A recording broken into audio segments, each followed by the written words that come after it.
मसीह यस्सु में आप सबको की सलामती हो।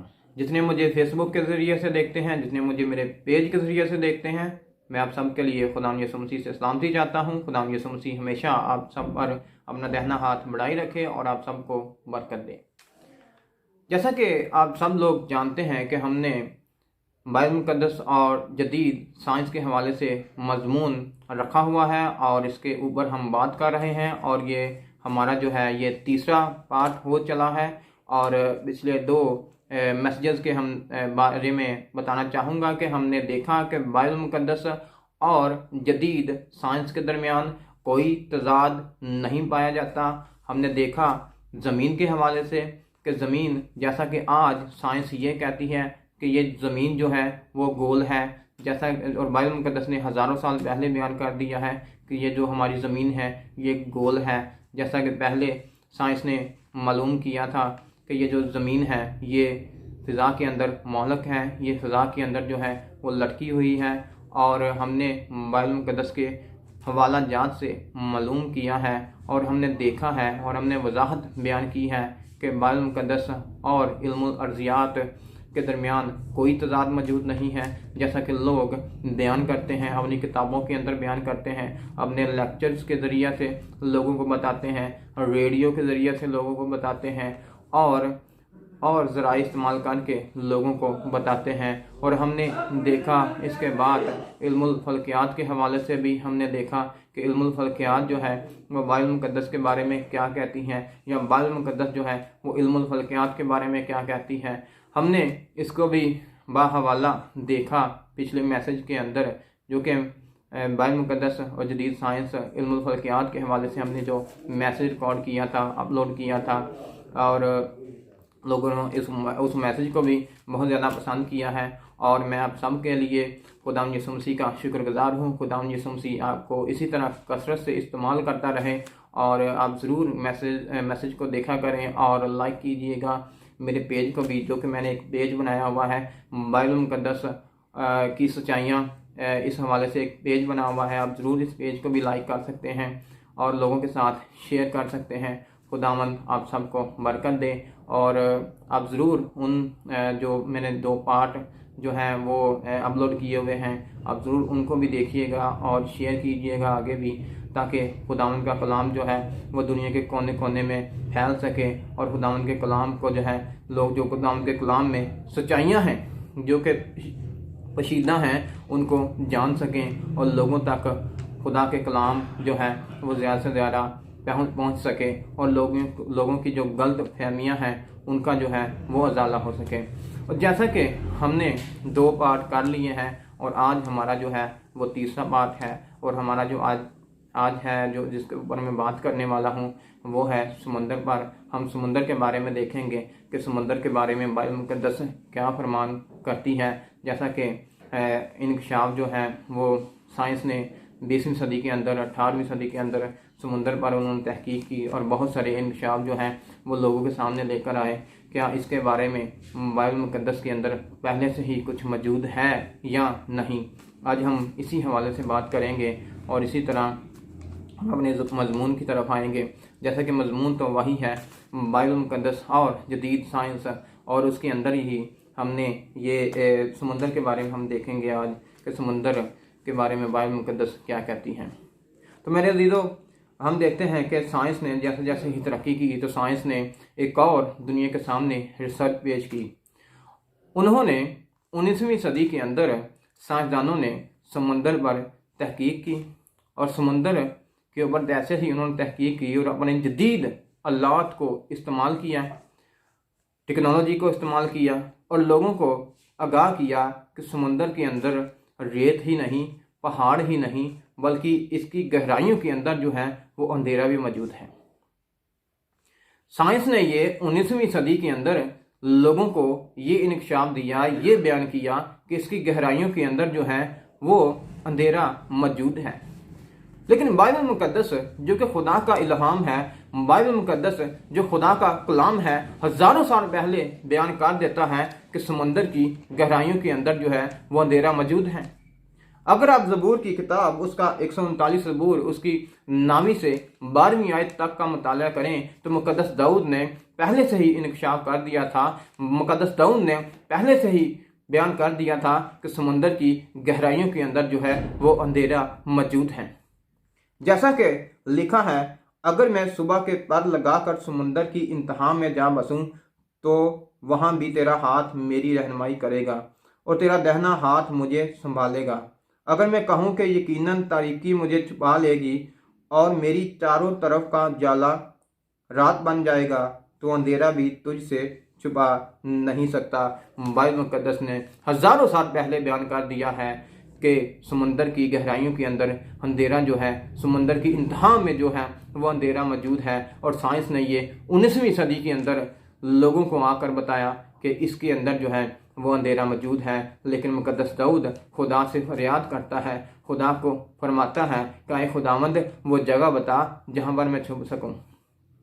अगर मैं समुंदर के इंतहा में जहाँ पर अंधेरा है वहाँ पर भी छुप जाऊँ तो तेरा जो है निगाह है वहाँ पर भी पहुँचती है, तू मुझे वहाँ से भी ढूंढ लेगा, वहाँ से भी तू मुझे खोज निकालेगा। वो जगह बता जहाँ पर तू नहीं है।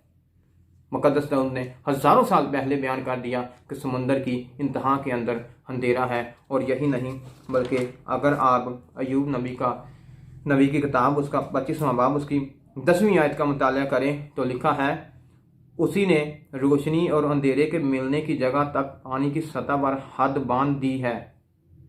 खुदा ने पहले से ही समंदर की सतह पर अंधेरे और रोशनी की जो हद है वो मुकर्रर कर दी है कि इसकी इंतहाइयों के अंदर जो है वो अंधेरा होगा, इसकी गहराई के अंदर जो है वो अंधेरा होगा। और साइंस ने ये आज बताया है, लेकिन बाइबल मुक़द्दस ने हज़ारों साल पहले बयान कर दिया है कि इसकी गहराइयों के अंदर जो है, इसकी इंतहा के अंदर जो है वो अंधेरा मौजूद है। आज कुछ साल पहले साइंस ने ये भी दुनिया को बताया कि इसके अंदर जो है ये रेत ही रेत मौजूद नहीं है। कुछ साल पहले लोग ऐसा सोचते थे, लोग ये कहते थे कि इसकी गहराइयों के अंदर जो है वो अंधेरा नहीं है, जैसा कि साइंस ने बयान कर दिया कि इसके अंदर अंधेरा मौजूद है।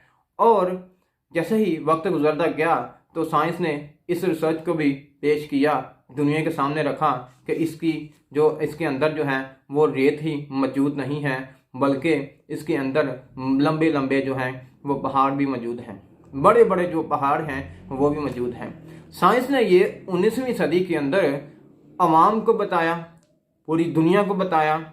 और यही नहीं बल्कि अगर आप नेशनल जियोग्राफिक चैनल को देखते हैं तो वहाँ पर भी इस रिसर्च को पेश किया गया और लोगों को ये बताया गया, उस रिसर्च के अंदर, उस टीवी चैनल के अंदर ये बताया गया कि ये देखें इसके अंदर जो है वो बड़े बड़े पहाड़ हैं।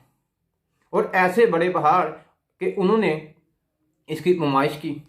अब जैसे ही उन्होंने इसकी पैमाइश की तो उनकी पैमाइश जो थी वो 10,000 मील लंबे जो हैं उनकी पैमाइश हुई। उसकी जो पैमाइश थी वो 10,000 मील लंबी जो है वो हुई। अब जैसे ही उन्होंने ये पैमाइश की तो उन्होंने बताया कि इसके अंदर इतनी बड़े बड़े पहाड़ भी मौजूद हैं और खाइयाँ भी मौजूद हैं, वादियाँ भी मौजूद हैं कि इसके अंदर जो है वो हमारा जो माउंट एवरेस्ट है, जिसकी दरियाफ्त जो है वो सर जॉर्ज एवरेस्ट ने की। और उसने जो ऊंचाई बताई दुनिया को माउंट एवरेस्ट की, तो उन्होंने बताया कि 29,141 फीट ये लंबा है। ये दुनिया का सबसे बड़ा जो है वो पहाड़ है। और साइंस ने ये कहा, साइंसदानों ने ये कहा कि अगर इसको समुद्र में फेंका जाए तो ये डूब सकता है। साइंस ने ये आज बताया है, साइंस ने ये 19वीं सदी के अंदर दुनिया को बताया है कि इसके अंदर खाइयाँ भी मौजूद हैं, इसके अंदर जो है वो लंबे लंबे पहाड़ भी मौजूद हैं। लेकिन बाइबल मुक़द्दस जो कि खुदा का कलाम है, बाइबल मुक़द्दस जो कि खुदा का इल्हाम है, हज़ारों साल पहले बयान कर देता है कि इसके अंदर जो है वो खाइयाँ मौजूद हैं, इसके अंदर जो हैं वो बड़े बड़े पहाड़ मौजूद हैं। अगर आप अय्यूब नबी की किताब उसका 38वां बाब उसकी 16वीं आयत का मुताला करें तो लिखा है, क्या तू समुंदर के सोतों में दाखिल हुआ है या गहराओं की थाह में चला है? था के लिए जो इब्रानी ज़ुबान के अंदर लफ्ज़ इस्तेमाल हुआ है वो वादी है। बाइबल मुकद्दस ने हज़ारों साल पहले बयान कर दिया कि समंदर के अंदर वादियाँ भी मौजूद हैं, खाइयाँ भी मौजूद हैं। और यही नहीं, अगर आप यूना नबी का सहीफा उसका 2 बाब उसकी 6 आयत का मुताला करें तो लिखा है, मैं पहाड़ों की तह तक गर्क हो गया। यूना नबी ने भी जो सबसे पहले देखा था वो ये लंबे लंबे पहाड़ ही थे। साइंस ने ये आज मालूम किया है, साइंस ने ये आज बताया है कि इसके अंदर जो है वो खाइयाँ भी मौजूद हैं, इसके अंदर जो है वो लंबे लंबे पहाड़ भी मौजूद हैं। बाइबल मुकद्दस ने हज़ारों साल पहले बयान कर दिया कि इसके अंदर जो है वो ये सब कुछ मौजूद है। और यही नहीं बल्कि साइंस ने यह भी बताया है कि साइंस आज ये बयान करती है, साइंस ने ये दुनिया को इंकशाफ दिया है और बताया है कि इसके अंदर, समंदर के अंदर जो है वो नदियाँ भी मौजूद हैं, इसके अंदर से भी पानी जो है वो आ रहा है। साइंस ने ये हाल ही में बताया दुनिया को, लेकिन मेरी बाइबल मुकद्दस ने हज़ारों साल पहले बयान कर दिया कि इसके अंदर जो है वो नदियाँ मौजूद हैं। अगर आप यशायाह नबी का सहीफा उसका 44वां बाब उसकी 27वीं आयत का मुताला करें तो लिखा है, जो समुंदर को कहता हूँ कि सूख जा और मैं तेरी नदियाँ सुखा डालूंगा। बाइबल मुकद्दस ने हज़ारों साल पहले बयान कर दिया कि इसके अंदर, समुंदर के अंदर जो है वो नदियाँ मौजूद हैं, इसके अंदर से भी पानी आ रहा है। बाइबल मुकद्दस ने हज़ारों साल पहले बयान कर दिया, लेकिन साइंस ने ये आज बयान कर दिया है, साइंस ये आज बयान कर रही है, जिसकी हकीकत जो है वो बाइबल मुकद्दस में छुपी हुई है। बाइबल मुकद्दस ने हज़ारों साल पहले बयान कर दिया और साइंस ये आज बयान कर रही है। और यही नहीं बल्कि साइंस ने जैसे जैसे तरक्की की और जैसे जैसे उसने जदीद आलात को ईजाद किया, जैसे ही उसने आलात को अपने जदीद टेक्नोलॉजी इस्तेमाल करते हुए उसने और समुंदर पर तहकीक की, तो समुंदर की अंदर उन्होंने देखा कि समुंदर के अंदर मीठे और नमकीन पानी की नहार भी मौजूद हैं, दरिया भी मौजूद हैं। इसके अंदर जो हैं वो एक तरफ मीठे पानी की नहार मौजूद हैं, दरिया मौजूद हैं, दूसरी तरफ खारे पानी की दरिया मौजूद हैं, नमकीन पानी के दरिया मौजूद हैं। साइंस ने ये 19वीं सदी के अंदर इस दुनिया को बताया कि इस दुनिया के अंदर ऐसा समुंदर भी है या ऐसी नहरें भी हैं जिनका पानी जो है वो मीठा है और खारा है और नमकीन है। साइंस ने ये आज बयान किया है, साइंस ये आज इंकशाफ जो है वो दुनिया के सामने रख रही है। लेकिन बाइबल मुकद्दस जो कि खुदा का इल्हाम है, बाइबल मुकद्दस जो कि खुदा का कलाम है, हज़ारों साल पहले बयान कर देता है कि इस दुनिया के अंदर जो है वो खारे और मीठे पानी की नहार मौजूद है, दरिया मौजूद है। अगर आप हिजकिय्याह नबी का सहीफा उसका 47वां बाब उसकी 8वीं से 11वीं आयत का मुताला करें तो लिखा है, तब उसने मुझे फरमाया कि ये पानी मशरकी इलाके की तरफ बहता है और ये मैदान में से होकर समुंदर में जा मिलता है और समुंदर में मिलते ही उसके पानी को शीरीं कर देगा। मतलब कि मीठा दरिया जो है वो मौजूद है। और यूं होगा कि जहाँ कहीं ये दरिया पहुँचेगा हर एक चलने फिरने वाला जानदार जिंदा रहेगा और मछलियों की बड़ी कसरत होगी, क्योंकि ये पानी वहाँ पहुँचा और वो शीरीं हो गया। बस जहाँ कहीं ये दरिया पहुँचेगा जिंदगी बख्शेगा और यूं होगा कि माहीगीर उसके किनारे खड़े रहेंगे। ऐन जद्दी से अजलीन तक जाल बचाने की जगह होगी। उसकी मछलियाँ अपनी अपनी जिन्स के मुताबिक बड़े समुंदर की मछलियों की मानद कसरत से होंगी, लेकिन उसकी कीच की जगह और दलदलें शीरीं ना की जाएंगी, वो नमकजार ही रहेंगी। बाइबल मुकद्दस ने हज़ारों साल पहले बयान कर दिया कि इस दुनिया के अंदर जो है, समुंदरों के अंदर जो है वो मीठे और खारे पानी की नहार दरिया मौजूद हैं। साइंस ने ये आज दरियाफ्त कर ली हैं और साइंस ये आज बता रही है दुनिया को, लेकिन बाइबल मुकद्दस ने हज़ारों साल पहले बयान कर दिया है कि ऐसा है। अब 18वीं सदी के अंदर मैथ्यू नाम एक शख्स था। ये एक नेवी का ऑफिसर था, काबल ऑफिसर था और ये एक यहूदी था और ये बाइबल मुकद्दस का रोज़ाना मुताला करता था। अब इसका जो अब जो ये रहता था ये पानी के अंदर रहता था, इसका काम पानी के अंदर रहना था, 24 घंटे ये पानी के अंदर रहता था। और एक दिन इसने पानी के अंदर कुछ ऐसी चीज़ों को देखा जिसकी वजह से ये खुद परेशान हो गया। अब जैसे ही ये परेशान हो गया तो ये अपने घर गया। उसने जो चीज़ें देखी थी वो ये था कि उसने दरिया के अंदर, समंदर के अंदर जो है वो उसने रस्तों को देखा था, क्योंकि वो बाइबल मुकद्दस का मुताला करने वाला था। उसने बाइबल मुकद्दस के बारे में भी सोचना शुरू किया कि क्या बाइबल मुकद्दस इसके बारे में कुछ फरमाती है, जैसा कि मैंने समुंदर के अंदर देखा है।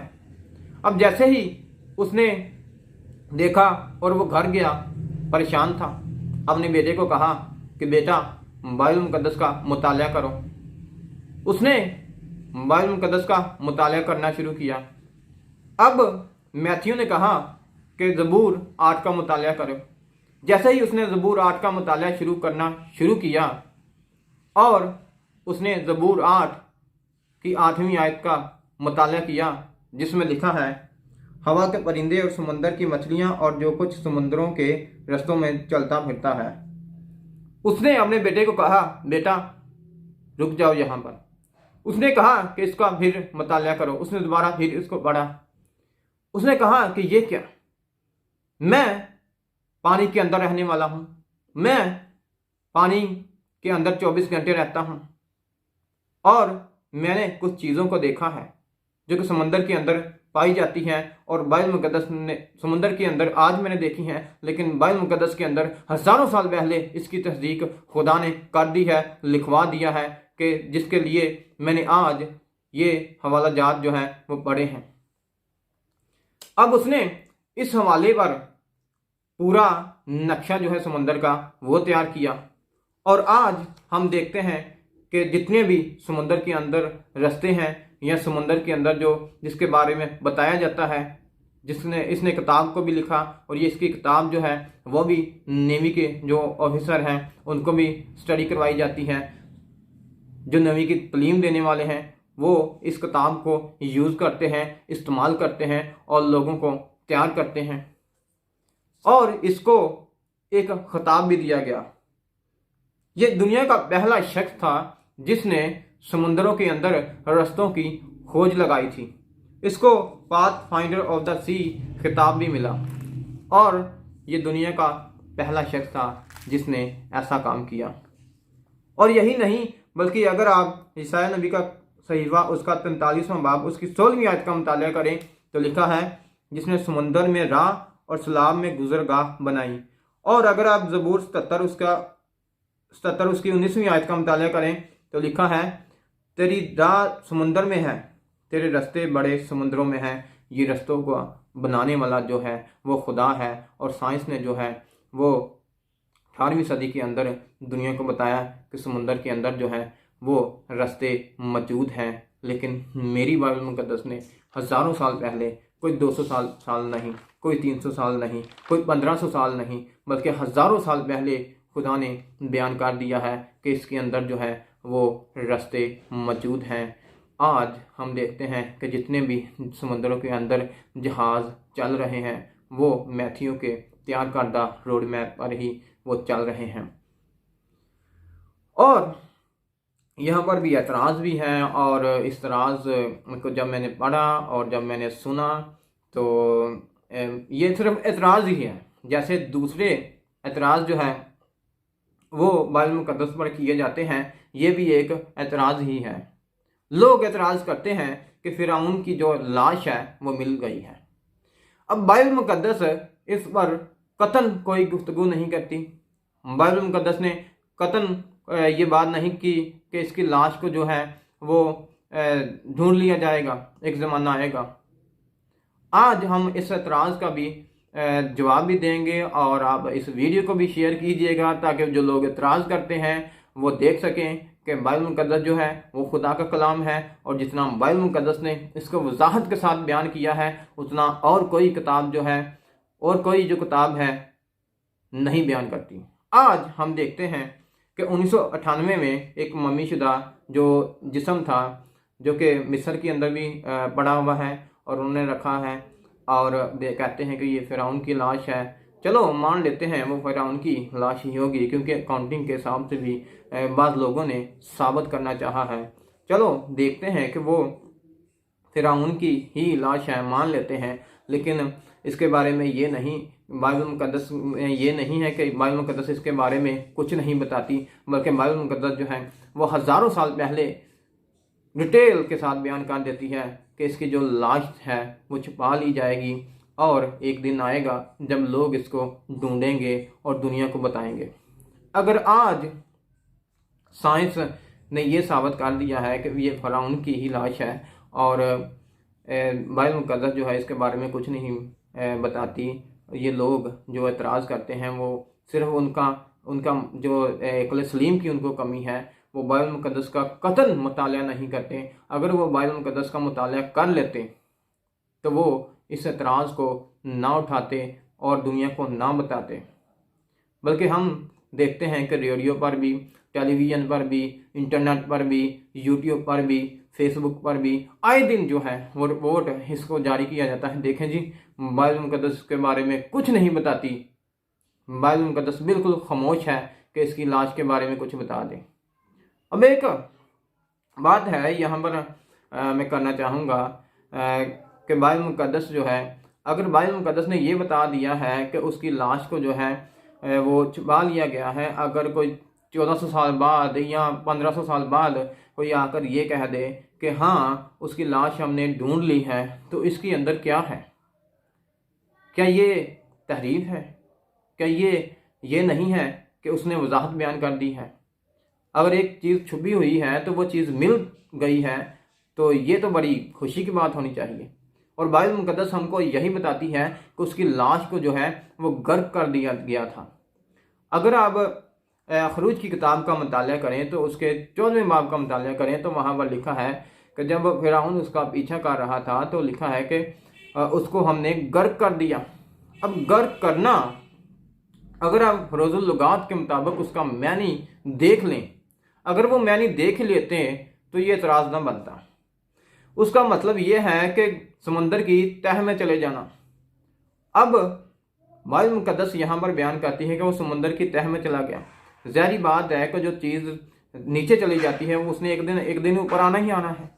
अगर कुछ लोगों ने उसकी लाश को लेकर उसको संभाल लिया है तो इसमें कोई एतराज़ नहीं है, बल्कि बाइबल मुक़द्दस ने यहाँ पर डिटेल के साथ बयान कर दिया है। अगर आप बाइबल मुक़द्दस का मुताला करें, अगर आप ज़बूर 106 उसकी 11वीं आयत का मुताला करें तो लिखा है समुंदर ने उनके मुखालफों को छुपा लिया, मतलब कि फ़िरौन को भी छुपा लिया और उनके जो ताक़ब करने वाले थे, फ़िरौन के जो सिपहसालार थे, उनको भी जो है वो भी छुपा लिया।